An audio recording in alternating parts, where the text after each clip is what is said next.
Muy bien, muy buenas tardes para todos. Muchísimas gracias por la invitación. Es para mí un placer poder estar presente en este recinto de deliberación. El tema que va a ser debatido, especialmente en lo que se refiere al trabajo que realiza el juez de ejecución penal y a la vez también referente en materia de asistencia jurídica penal. Es un trabajo de mucha mucha dedicación, puesto que al juez penal de ejecución se le encargan 4 funciones básicas en el Código Procesal Penal paraguayo. Entre ellos está, en primer lugar, la función jurisdiccional, que es la que se encarga prácticamente de llevar el control y fiscalización de la ejecución de la pena. También el control de las reglas y condiciones de las salidas alternativas al proceso penal, cuando ellas se resuelven en otras etapas del proceso penal. También tiene a su cargo la fiscalización y el control del sistema penitenciario. El seguimiento a los condenados, ¿verdad?, luego de obtener su libertad, el trabajo de cumplir con las requisitorias del traslado de intercambio de condenados. También se suma los pedidos de informes que se realizan a través de las autoridades competentes de los otros países por vía del juzgado de ejecución. La cooperación jurídica internacional en materia penal es un importante mecanismo mediante el cual la comunidad internacional hace frente al delito en general y especialmente a la delincuencia transnacional. Puede definirse a la cooperación jurídica como el mecanismo mediante el cual un Estado solicita la colaboración a otro a fin de resolver satisfactoriamente diferentes aspectos de un proceso judicial. Dicha asistencia puede solicitarse en el marco de causas penales, civiles, comerciales, laborales, etc. La cooperación solicitada en causas penales se efectúa generalmente a fin de clarificar las circunstancias de un hecho ilícito, identificar al autor o autores y someterlo a jurisdicción. Delitos con características transnacionales, tales como el terrorismo, el lavado de dinero, la trata de personas y el tráfico de estupefacientes, han provocado que herramientas como la cooperación jurídica entre Estados se tornen imprescindibles. Originariamente, la asistencia en materia penal estaba ligada al Instituto de la Extradición como máxima expresión de la cooperación.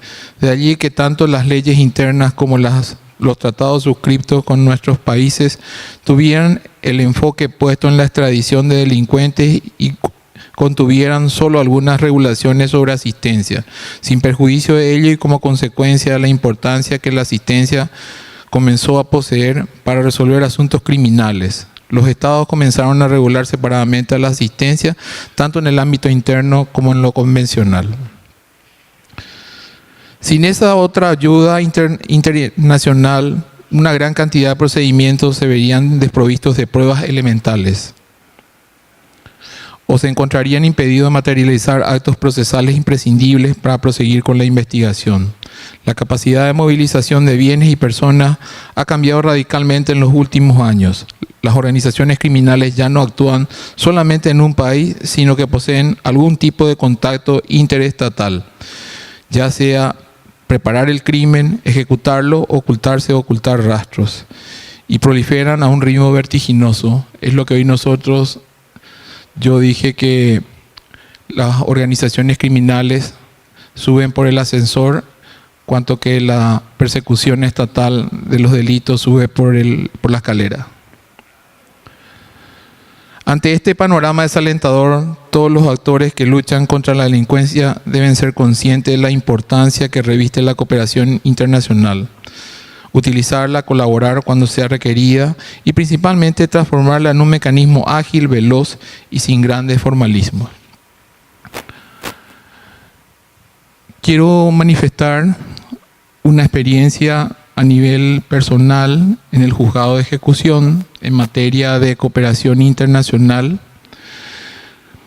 Primeramente, manifestando que el Paraguay tiene suscrito con los países signatarios del Mercosur, con la República Federativa del Brasil, la República Argentina y la República del Uruguay, dos tratados que están vigentes tanto para el Brasil como para el Paraguay, que son el primer término, el Protocolo de San Luis, que es en nuestro país está legislado en la ley 1204/97 y la de la transferencia de condenados entre Paraguay y Brasil, que es la ley 1664/2001. Una es de tinte puramente jurídico penal y la otra es de tinte puramente humanitario. Se exceptúan los actos procesales que son solicitados tanto por el país requiriente como el país requerido, en este caso los pedidos de extradiciones, las aprehensiones con fines de extradición a los demás países, como también los exhortos que remitimos también a los jueces de igual clase y jurisdicción de otros países a fin de dar cumplimiento a las requisitorias, ¿verdad?, de las autoridades competentes. También debemos señalar de que tenemos tanto en los tratados, convenios y acuerdos autoridades centrales que son las encargadas de recepcionar estas tramitaciones y estas solicitudes y tramitarlas ante los órganos competentes. En este caso, por ejemplo, en ambas leyes de materia de cooperación internacional en materia penal, el Ministerio de Justicia es el encargado de recepcionar todas las solicitudes emanadas en base a este protocolo y a la ley del traslado de intercambio de condenados entre Paraguay y Brasil. Quisiera manifestar, antes de hacer un recorrido rápido por esta ley, de que una de las deficiencias por la cual nosotros estamos tropezando hoy en día en materia de asistencia jurídica internacional es justamente la burocracia estatal, que no nos permite tener en tiempo y forma las requisitorias hechas a los órganos competentes de los países que son solicitadas las diligencias correspondientes, por lo que entonces, debido a la fatalidad y a la perentoriedad de los plazos en materia penal, hace que lógicamente eso produzca un perjuicio al proceso penal y lógicamente sea beneficioso para el justiciable. También tropezamos con el tema de la falta de reformas legislativas que actualmente requieren las legislaciones que ya no se adecuan a las realidades de la coyuntura actual, por lo que entonces es necesario realizar nuevas reformas a nivel legislativo y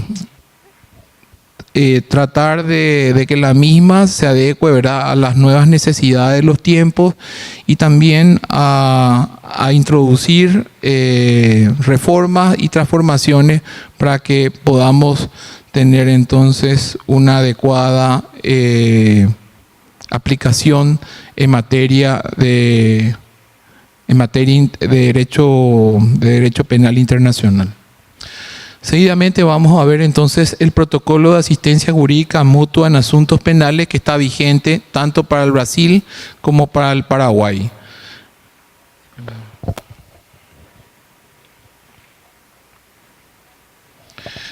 En el ámbito de esta ley, la misma, como bien su nombre lo dice, tiene como finalidad la asistencia jurídica mutua en materia penal, la investigación de los delitos, la cooperación en el procedimiento judicial y También hace una exceptuación a la no participación, ¿verdad?, de las autoridades y funcionarios del país requiriente en las funciones propias reservadas a los connacionales, ¿verdad?, a los funcionarios del Estado requerido. En cuanto al alcance de la asistencia, tenemos las notificaciones a los actos procesales, la recepción y producción de pruebas, la notificación de testigos y peritos, traslado de personas sujetas a proceso penal a efectos de comparecencia como testigo, las medidas cautelares sobre bienes, entrega de documentos u otros elementos de prueba, incautación y transferencia de bienes descomisados, aseguramientos de bienes a efectos de cumplimiento de sentencia judicial. Las autoridades centrales, como ya les dije, por decisión de los estados partes, asignan al organismo encargado de ejercer la autoridad central. En este caso, el Paraguay lo ha asignado al Ministerio de Justicia y Trabajo. Las autoridades competentes para la solicitud de la asistencia. Y las autoridades competentes para la solicitud de las asistencias son el Ministerio Público del Estado y las autoridades judiciales, que son las encargadas del juzgamiento y la investigación del ilícito. La denegación de la asistencia. La denegación de la asistencia es una facultad que tiene el Estado requerido en razón de que el delito por el cual la persecución del delito está referido a una cuestión política o la misma solamente se encuentra tipificado en la legislación penal militar o la misma tiene algún tipo de obstáculo con respecto a la seguridad, al orden público y a los otros intereses del Estado. En cuanto a la forma y contenido de la solicitud, la misma debe contener, en primer término, la autoridad competente, quien requiere la descripción del asunto y naturaleza del procedimiento judicial, la descripción de las medidas de asistencia solicitada, los motivos por los cuales se solicita dichas medidas, texto de las normas penales aplicables, identidad de las personas sujetas a procedimiento judicial.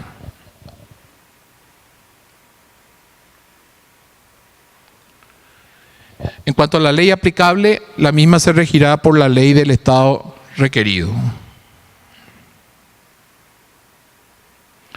El diligenciamiento, la autoridad central del Estado, que es la que recepciona la solicitud, es la que se encargará de tramitar con prontitud la solicitud y transmitirá a las autoridades competentes para su diligenciamiento.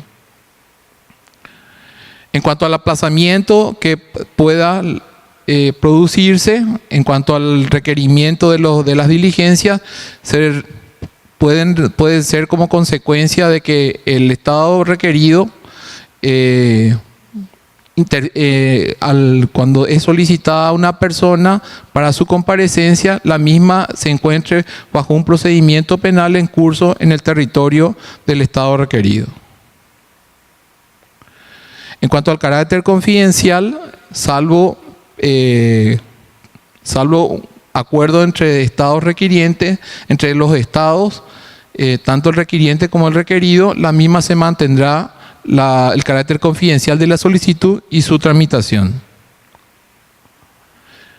En cuanto a la información de su cumplimiento, el pedido de autoridad central del Estado requiriente, la autoridad central del Estado requerido informará sobre la marcha del trámite referente al cumplimiento de la solicitud y remitirá toda información y prueba obtenida. En cuanto a las limitaciones al empleo de la información o la prueba obtenida, salvo consentimiento previo del Estado, el Estado requiriente solo podrá emplear la prueba o información obtenida a los efectos del objeto de la solicitud hecha al Estado requerido. En cuanto a los costos, el costo de la tramitación de las diligencias requeridas por el Estado requiriente correrán por cuenta del Estado requerido. en cuanto a los costos honorarios de los informes, traducciones, transcripciones y gastos extraordinarios que dará a cuenta del Estado requiriente. En cuanto a las notificaciones, corresponde a la autoridad central del Estado requiriente transmitir la solicitud de notificación para la comparecencia de una persona ante las autoridades competentes del Estado requiriente con antelación. En cuanto a la entrega de documentos oficiales, a solicitud de la autoridad competente del Estado requiriente, el Estado requerido proporcionará copias de los documentos oficiales, registros o informaciones accesibles o no al público. La devolución de documentos y elementos de prueba lo harán el Estado requerido una vez que el Estado requiriente una vez que la misma haya cumplido con el objetivo. Testimonio en el Estado requerido. Toda persona que se encuentre en el Estado requerido y a la que se le solicite su testimonio deberá comparecer de conformidad a las leyes del Estado requerido ante las autoridades competentes. Testimonio en el Estado requiriente. Cuando el Estado requiriente solicite la comparecencia de una persona en su territorio para prestar testimonio o rendir informe, el Estado requerido invitará al testigo o perito a comparecer ante la autoridad competente del Estado requiriente.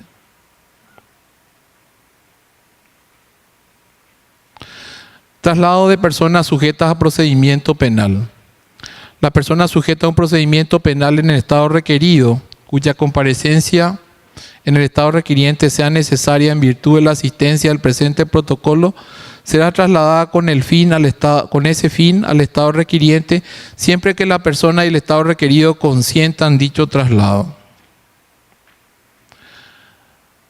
El Estado requiriente se encargará de dotar de un salvoconducto para que la misma pueda permanecer en ese lugar, y una vez que hayan transcurrido más de 10 días y no haya regresado al Estado, a su lugar de origen, entonces el salvoconducto quedará automáticamente cesará.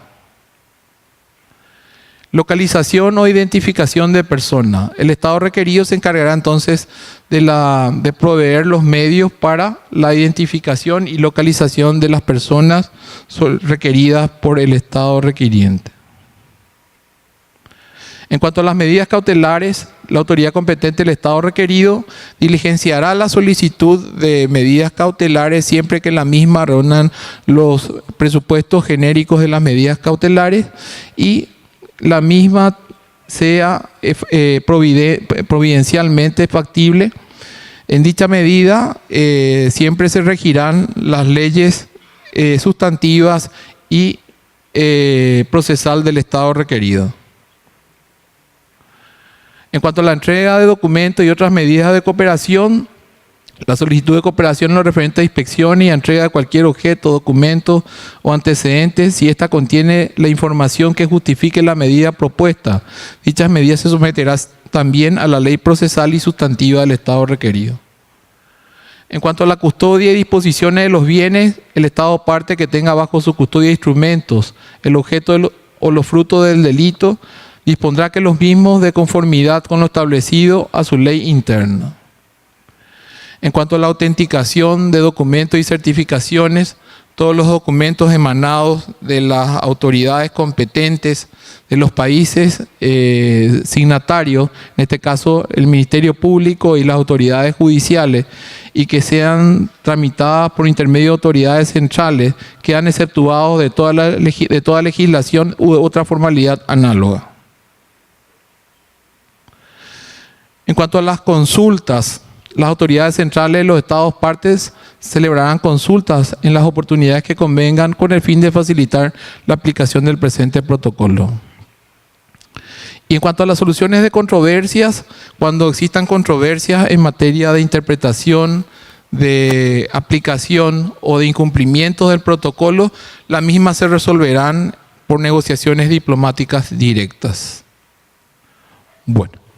Este es un poco el protocolo que hoy rige en materia de asistencia jurídica penal internacional entre los países del Mercosur y específicamente entre Paraguay y Brasil. Me gustaría comentar algunas experiencias que son propias del juzgado de ejecución en materia de cooperación con las autoridades competentes del Brasil. Nosotros se han hecho últimamente un procedimiento en Asunción en la cual se le ha aprendido a un ciudadano brasilero que se hallaba condenado en este país a 247 años, conocido como el Doctor Horror. Él mismo se encontraba hacía ya un tiempo en Asunción y debido a un trabajo de inteligencia entre la Policía Federal del Brasil, el Ministerio Público, la Procuraduría y también la policía, el Departamento de Investigación de Delitos de la Policía Paraguaya, lograron localizar y aprender a esta persona y inmediatamente fue expulsada del país y remitido nuevamente a cumplir su condena en este lugar, ¿verdad? En el Brasil. Es uno de los trabajos de cooperación internacional que ha surtido un efecto muy importante. También tenemos otras experiencias en materia de prevención y represión y combate al tráfico de estupefacientes, en donde se han aprendido a capos mafiosos y narcotraficantes que estaban con pedidos de aprehensión tanto del Brasil como en el Paraguay y que hoy se encuentran guardando reclusión en espera del juicio oral, ¿verdad? Conocidos en la organización delictiva de Fronteras. Y también eso es gracias a la interrelación que existe entre las autoridades encargadas de velar por el orden y la seguridad de ambos países, la Policía Federal, la Policía Nacional, el Ministerio Público, que muchas veces, escapando un poquitito a los protocolos y a las leyes que regulan la asistencia jurídica en materia internacional, llegaron a tener un trabajo fructífero y pudieron cumplir con el objetivo, cual es de ir logrando el combate y la prevención del delito del tráfico.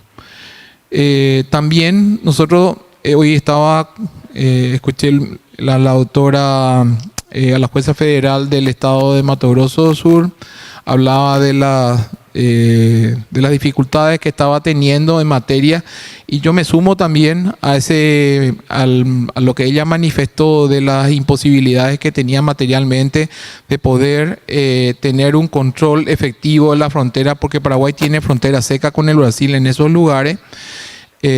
Tanto en la zona de Ubiyaú como de la zona de Itanará, que son región del Paraguay, nos separa una frontera seca y es un lugar totalmente desolado, un lugar que yo conozco porque también he sido juez de esa zona y conozco. Y llama la atención de que toda esa región, que es una región muy rica, la mayoría de los propietarios de los campos, de los inmuebles que existen ahí en la zona de frontera, en la frontera seca, precisamente son brasileros. Y también tienen sus propiedades al otro lado de la frontera seca, continúa su propiedad. Entonces muchas veces se crean ahí una situación un poco difícil en materia delincuencial, porque es algo que no hay presencia del Estado. En primer lugar, que no hay una presencia efectiva del Estado. La autoridad del Estado no está presente en ese lugar, porque la frontera es muy amplia, es muy distante, y también porque no hay control. No tenemos control ahí. Yo creo que una de las deficiencias que tiene el Paraguay con respecto a eso justamente es la falta de control. Y con respecto a las otras dificultades que mencionó la doctora Raquel, la jueza federal de Foz, con el tema de las cartas rogatorias que ella solicita al Paraguay. Yo le vuelvo a decir otra vez a la doctora que tenemos que buscar una forma de tener una relación directa entre jueces a través de la tecnología, utilizando ya sea los correos electrónicos, los email o un sistema de red que nos permita tener un intercambio de informaciones precisas en la brevedad y no tener que estar esperando que primeramente vayan nuestro pedido de carta rogatoria a la autoridad central se remite otra vez a otra autoridad y de ahí finalmente llega a la autoridad competente, que es el destinatario de la carta rogatoria. Entonces, lógicamente, como ya dijimos al comienzo, los plazos en materia procesal son perentorios y fatales. Si no lo damos cumplimiento en tiempo y forma, vamos a beneficiar al justiciable y eso va a perjudicar al proceso penal. Por lo demás,